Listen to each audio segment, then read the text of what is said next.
Hey guys, what's up? My name is Neeraj and you're watching Neeraj Arora classes, and this channel is exclusively for South Indian students. Just listen to me carefully. If you want to see the Hindi version of this video, then go to my main channel and there is a video already uploaded for the Hindi medium students or for the students from North India or who are not interested in watching this in English. Anyways, coming back to the point. So the South Indian students, especially on your demand, I have created this channel. Now there are certain things which I want to tell you. That number one, don't worry about accounts, because accounts is not going to determine what kind of marks you are going to score in law. So just chill, right? Number two, gole nahi banaye. This is Hindi, and what is gole nahi banaye? If you just forgot to mark the questions which you attempted in your exams, this is not going to make any difference. Please don't worry at all, because maximum students are calling me or messaging me and telling me that we forgot to mark the questions which we have attempted. So don't worry at all, sir. ICI is a bit lenient in this thing, so relax, don't cry, don't worry about it. I'm not saying that ICI cannot do anything, but ICI will not do anything, right? ICI will not, ICI may not, but yes, from next exam, keep this in mind that you have to mark all the questions that you have attempted. Then guys, this video is applicable for old and new course, so don't worry at all. If you are having old syllabus or new syllabus, hardly matters. Just watch this video and then start studying. Now there are certain study tips if you are preparing for law. Number one, read, repeat, visualize. Don't try to mug up at this situation. Just read the content as fast as possible, repeat it once or twice, and then visualize. You must be able to draft the sentence in your own language. That's it. That's all is required. Nothing more is required. Just read it once, just repeat it once, just visualize that whether you are able to draft the sentences in your own language, whether you are able to draft the law in your own language, and you will be able to write it in exam. That's it. Right now, please do not start studying any new thing, because we are done with the things, we are done with the syllabus. Now we should only revise the syllabus which we have already covered.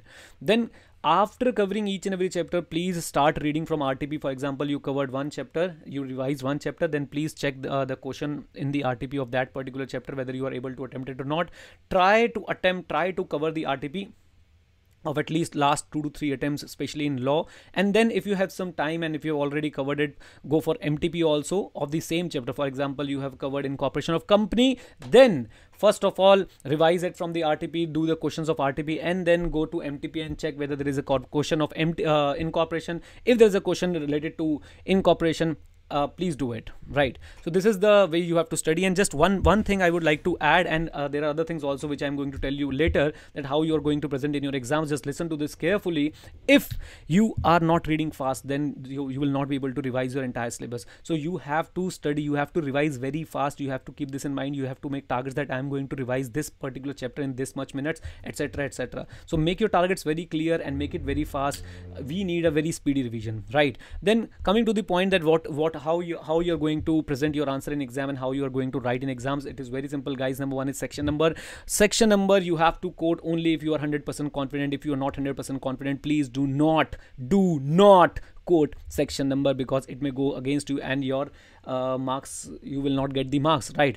It's okay if you're not mentioning the section number, but it is a sin if you're mentioning the wrong section number, right? Then coming to content length is not directly related to your marks. This is C exams, this is not your university exam. Just keep it in mind that you have to be very relevant. You have to write a relevant answer, to the point answer. If you know the answer, just write the relevant part of it. Don't try to drag it in number of pages. Your number of pages are not going to determine your marks, right? So content should be to the point. It must be very relevant. Then case laws. Coming to the case laws, guys. Case laws again, for example, in nature of company, you want to quote certain case laws. Quote only when you remember their spellings properly. If you don't know these spellings, if you don't know the exact name, don't bluff at all, because it is again going to be against you. So these are some tips. And now coming to the content, if you have a case-based question, then I'm expecting some case-based question in law this time. So if you're writing a case-based question, then keep 4 points in your mind. Number one, start with the introduction paragraph. Introduce the law, quote the section number or the rule number or any relevant rule and regulation only if you're 100% confident. Then if you're not 100% confident about the section number, you can just start like, as per the relevant provision of this act, this has to be done when this is done, right? Just write the law in your language, right? And second point should be, write down the facts of the cases. For example, if there is a character in your question named PK, then you have to write it down in your answer, Mr. PK. If there is a cash amount or anything is given in your question, then you you have to mention this in your answer in the second paragraph. Now in the third paragraph, you are going to relate the facts and the introduction, facts and the law, right? So third paragraph, you will say that in the light of the above discussion, or in the light of the above thing, yeah, in the light of the law and the our facts of our case, this is the thing. So you have to relate the law and the case. Then finally you are going to write the conclusion. Okay, conclusion is nothing but the summarized version of the third paragraph only. So we have to repeat our judgment at least twice, first in third paragraph and second in the last paragraph, that is the fourth paragraph. Okay, now if I say ask difference between question, don't worry at all. If you have already studied that question in some of the ICS material, for example ICS study material or RTP or MTP, then please go with the ICA flow. If ICA has written it in tabular form, we will go for tabular form. If ICA is written in paragraph form, we will write it in paragraph form. But what if you have never seen that, you have never seen that question earlier in your ICA book, etc.? Then there is only one thing left, guys. You should write in tabular form, right? For difference between the preferred form is tabular form. But if you have studied that question earlier and ICA has answered in the paragraph form, then you have to write in paragraph form, right? Keep it in mind. Then coming to the presentation, guys, presentation is very important in especially in theory exams. Please use fresh page for fresh answer. Do not start writing in between of the page. So if you have consumed 1.5 page for writing answer 1A, then please start from the fresh page writing answer 1 part B, right? So this is very important, and student really underestimate this thing, the presentation thing, but I hope you will not do it. Right now, last thing I would like to say that please forget about your accounts paper. It is not going to have an impact on your law paper.